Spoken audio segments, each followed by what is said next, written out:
Hey everyone, I want to talk a little bit today about Mars direct in Aries. So, Mars stationed direct in Aries around November 13. And so, we've now had a couple of weeks with Mars not retrograde anymore, which is fantastic. But it's only now, as we get to the end of November, that we're really seeing some noticeable forward movement from Mars.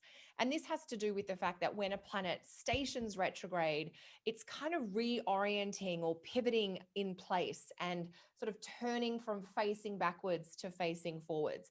That's not what's actually happening in the sky, but symbolically from our observational point here on Earth, that's kind of what we're witnessing. So even though the Mars retrograde ended on November 13, Mars was stationing direct at 15 degrees of Aries then. Mars has only been inching forward and has only moved a very, very tiny space in the sky. But as we're coming into December, Mars is starting to more noticeably pick up pace. And through December, right through to early January, Mars is actually going to power through that final section of Aries. So it's January 6th that Mars will move into Taurus. So from now until then, we've got forward moving Mars in Aries. And this is going to be a cycle so it's like when a planet's going to have a retrograde in a sign, we have the before the retrograde period, we have the while the planet's retrograde vibes and themes, and then we have the different themes that happen in the post retrograde period. So that's the part that I'm speaking to with this Mars retrograde in Aries. Basically, missed opportunities from September, October, and November are now maybe resurfacing or coming back to the table. You might get a second chance with something that you missed out on or didn't get in that time frame. Something that got stuck in September, October, or November might be being reworked or updated now. And so it's possible that you may finally notice progress in a very stagnant or stuck situation. You might find that you're being more assertive or more outspoken, or that the plans that you've had around the Aries part of your chart, that topics to do with the Aries house in your chart are finally getting going again. So, one of the most important ways to understand a planetary retrograde like the Mars retrograde in Aries is to make sure you're really tuning into the topics of the Aries house in your birth chart. So that's an important piece, because depending on where Aries is in your birth chart, will really describe the many ways that this Mars retrograde has personally affected you. So if you're thinking about your Aries part of your birth chart and the house and the topics that it's associated with, as Mars moves forward in this next kind of 6 weeks or so, it's time to think about what you want to do, decisions you need to make, and the kind of progress or movement that you're looking to create in that Aries part of your birth chart. So, Mars is very much the planet of getting things done. And now that Mars is back on track and moving forward, we actually have some really good Mars energy. And that has to do with Mars being in one of his home signs. Mars is very well resourced in Aries. And there's some very specific things that Mars is capable of doing in Aries, which I'm going to go into shortly. One thing that I want to mention as well as we're talking about timing and getting things done and action and movement and enthusiasm, which are all Mars and Aries things.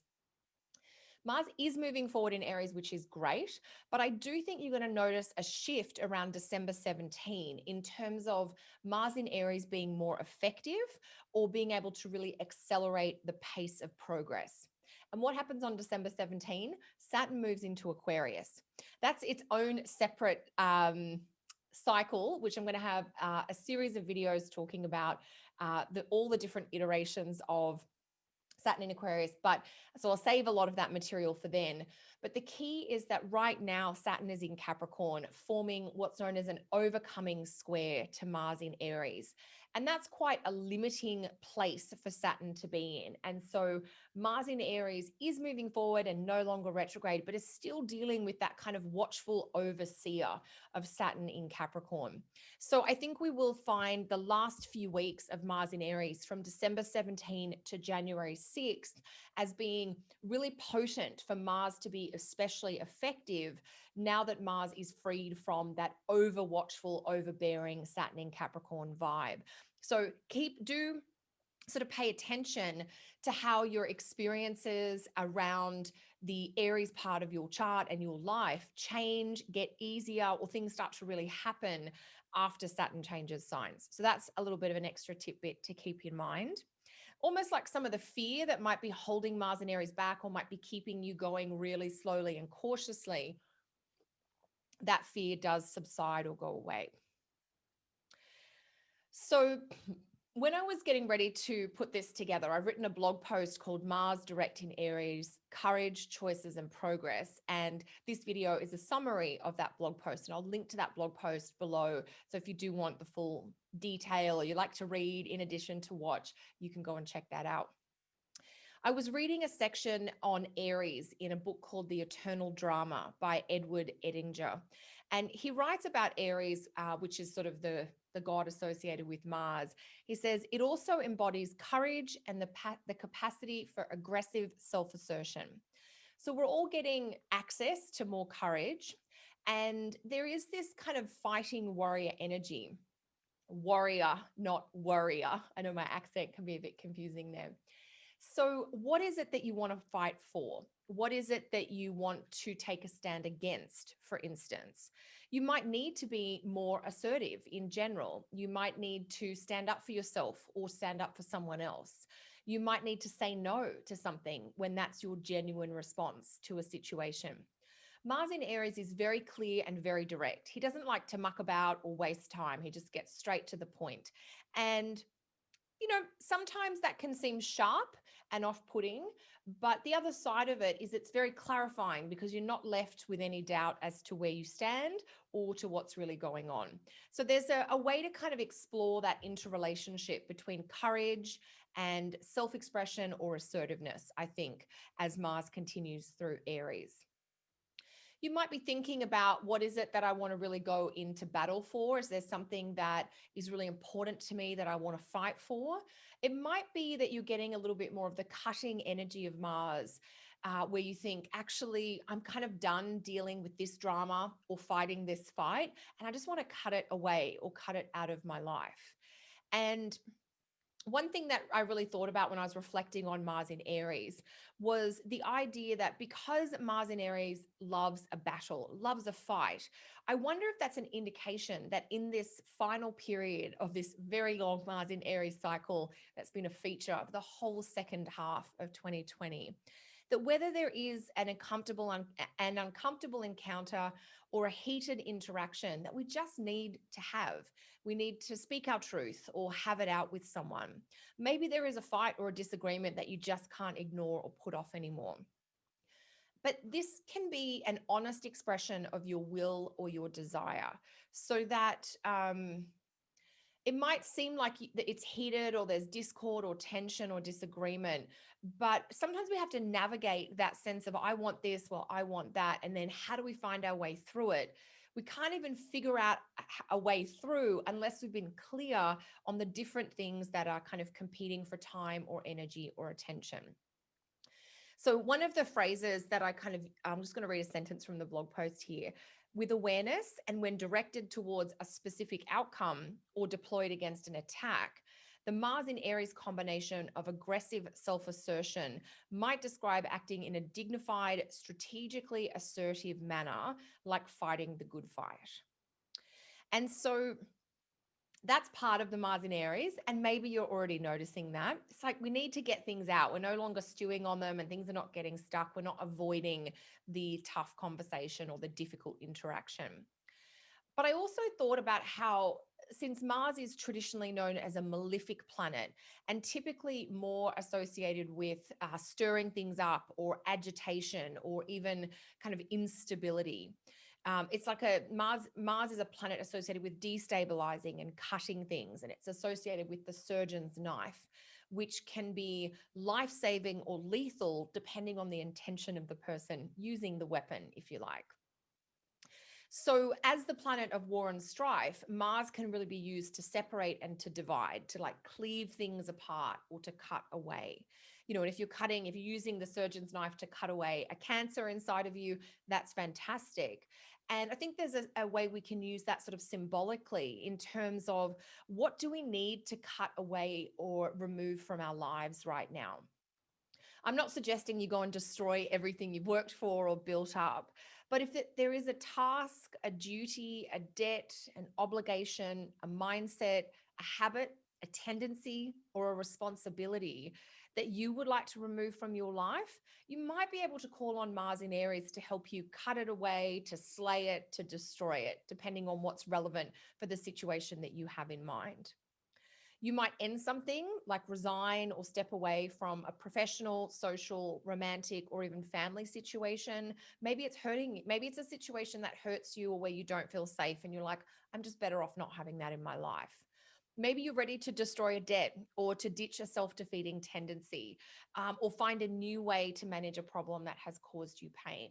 So there are productive ways we can deploy this very specific kind of cutting or cleaving energy of Mars in Aries.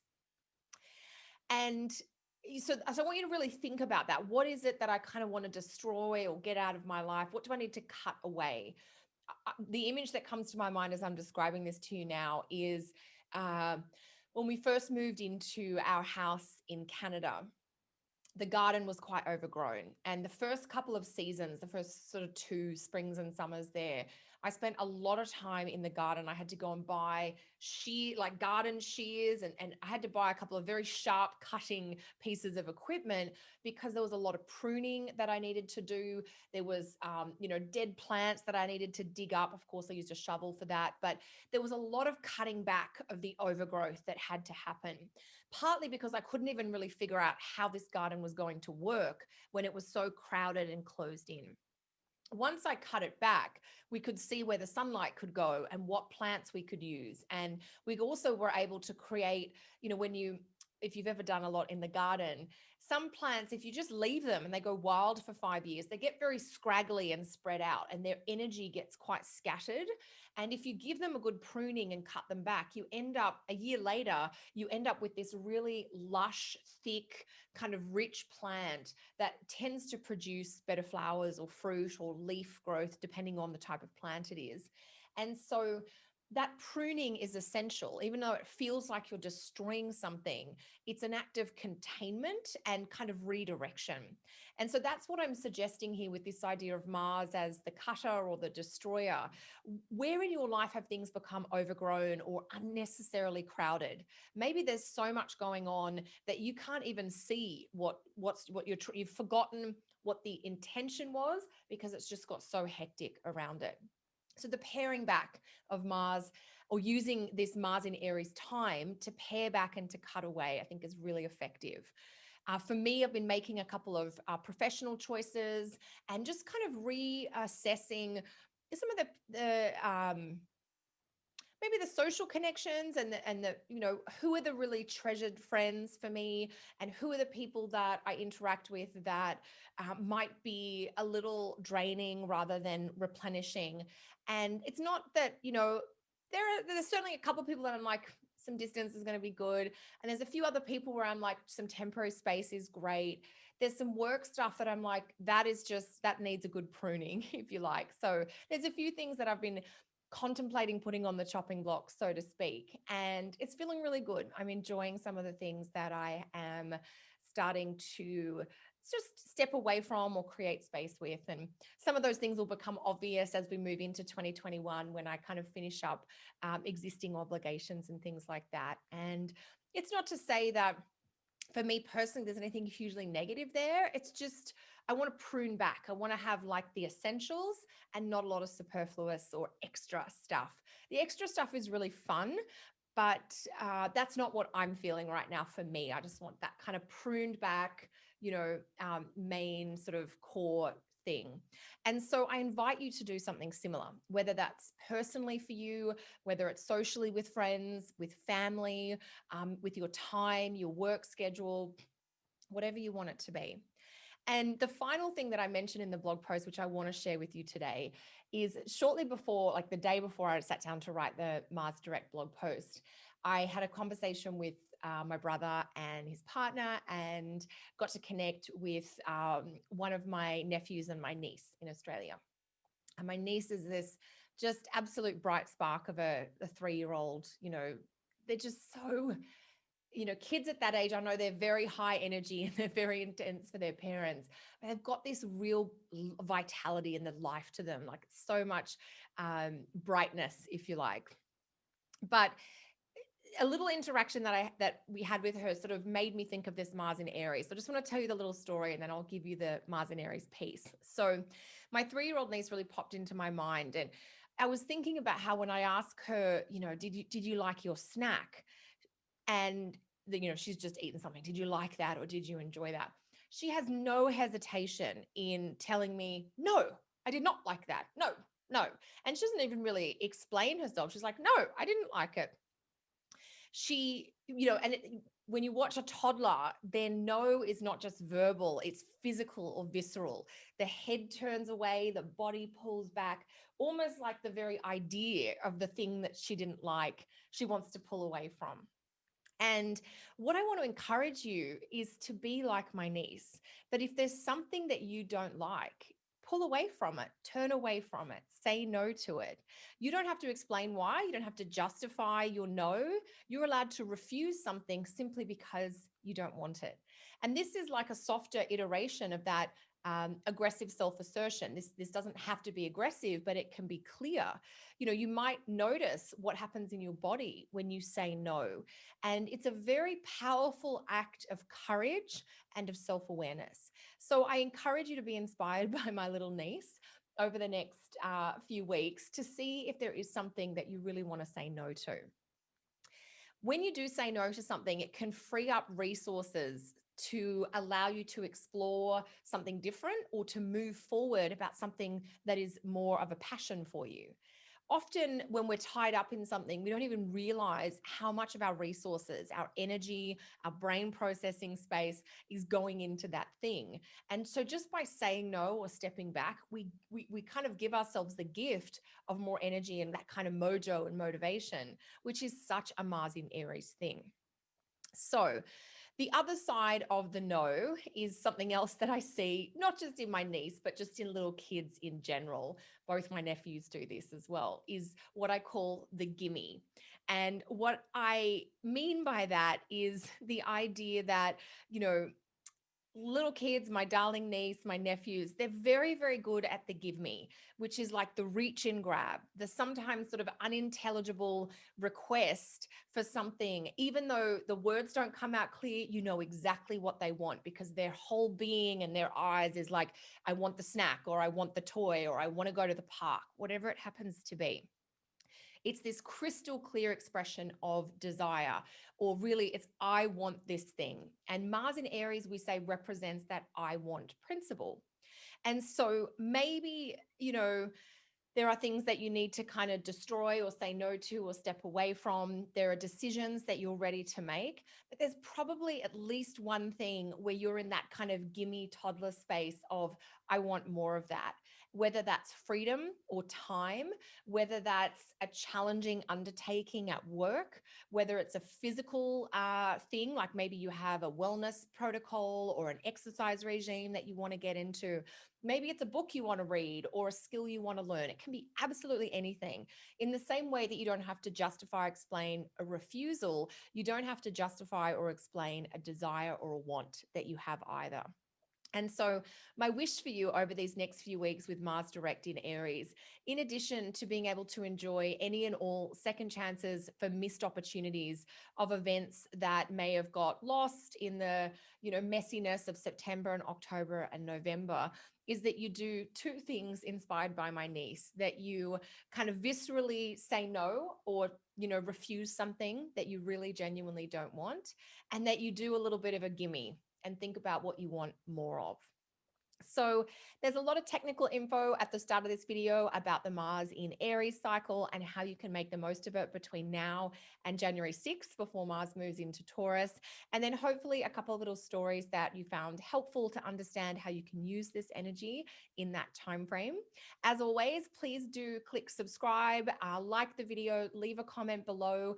If you have any other questions about Mars in Aries, if you want to share a story about how Mars in Aries is showing up for you, you now that we're in the direct and final chapter of this very, very long cycle. Love to hear it via the comments below. I look forward to sharing more with you again soon.